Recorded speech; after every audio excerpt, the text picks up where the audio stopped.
70 kilometres off this coastline in Azerbaijan, beneath the rich waters of the Caspian Sea, lies the Shah Deniz gas field. It's estimated that Shah Deniz contains reserves of between 1.5 and 3 billion barrels of oil and up to 100 billion cubic metres of gas. In November, 3 underwater pipelines are sending the first gas onshore to the terminal at Sangashal for processing. We're actually bringing gas into these facilities right now, and next few days we'll be pressurising the gas pipeline to the Shah Deniz platform, so that's ongoing.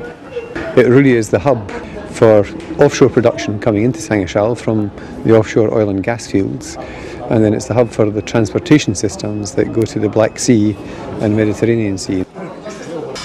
For European consumers, the Caspian energy reserves and the pipelines that bring the oil and gas to Europe's doorstep are increasing in importance. Energy is the backbone of Europe's economy, driving the engine of economic stability. At present, 80% of Europe's energy requirements come from oil, gas and coal. The EU currently imports 50% of this, but that figure is set to rise to 70% by 2030.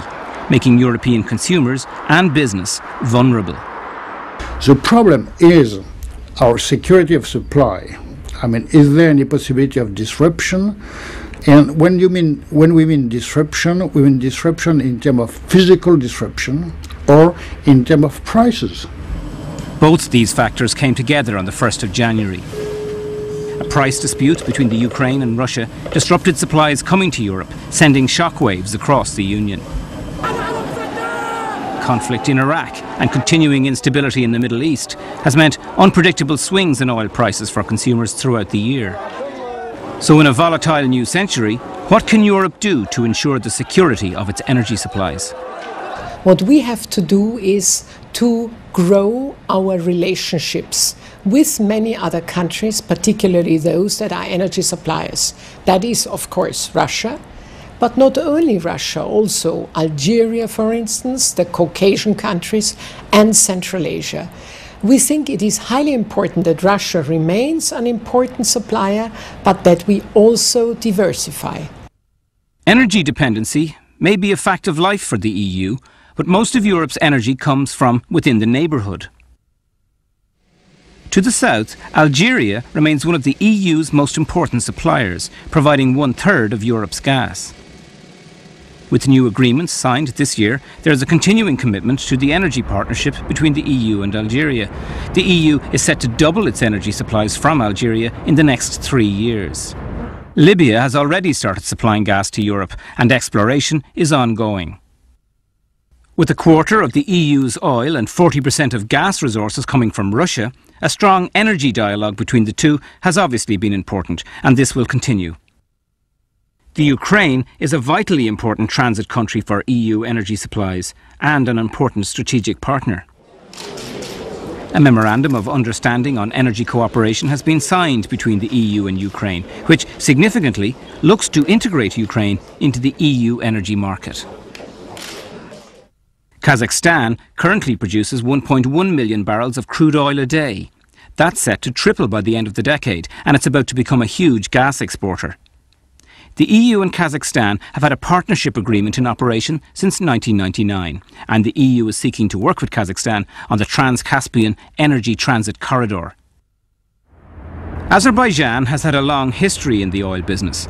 It produced 50% of the world's oil at the turn of the 19th century, and since gaining independence from Soviet rule, Azerbaijan has developed a strong energy service sector. EU energy imports from Azerbaijan rose to over €2 billion last year. For the EU, it's a strategically interesting energy supplier because it's a non-Russian, non-Middle Eastern source of energy. To consolidate this relationship, a memorandum of understanding on energy cooperation was signed this month between Azerbaijan's President Ilham Aliyev and European Commission President José Manuel Barroso. Diplomatic investment is key, but so is investing in modern infrastructure such as the pipelines to secure long-term supply. And here too, the EU has been instrumental. Innogate facilitates the transport of oil and gas both within the Eastern Europe and Central Asia region and towards the export markets of Europe.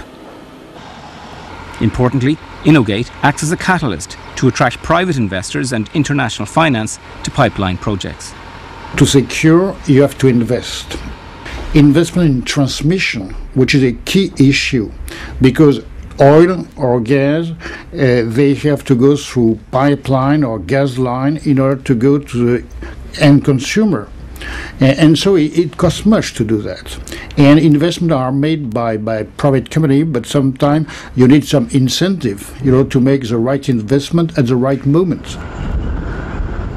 By their very root, the pipelines create public, private and interstate partnerships which can last years.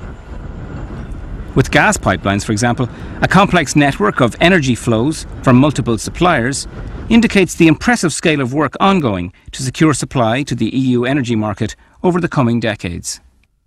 We see a benefit in the fact that the European Union is a large neighbor, and Azerbaijan is already included in the European neighborhood policy following recent expansion of European Union, which means that it is a stable partner and stable market for us. And that is Europe's most powerful tool in guaranteeing and securing supply, its market. 450 million consumers make it one of the largest energy markets in the world, and together the member states have considerable purchasing power.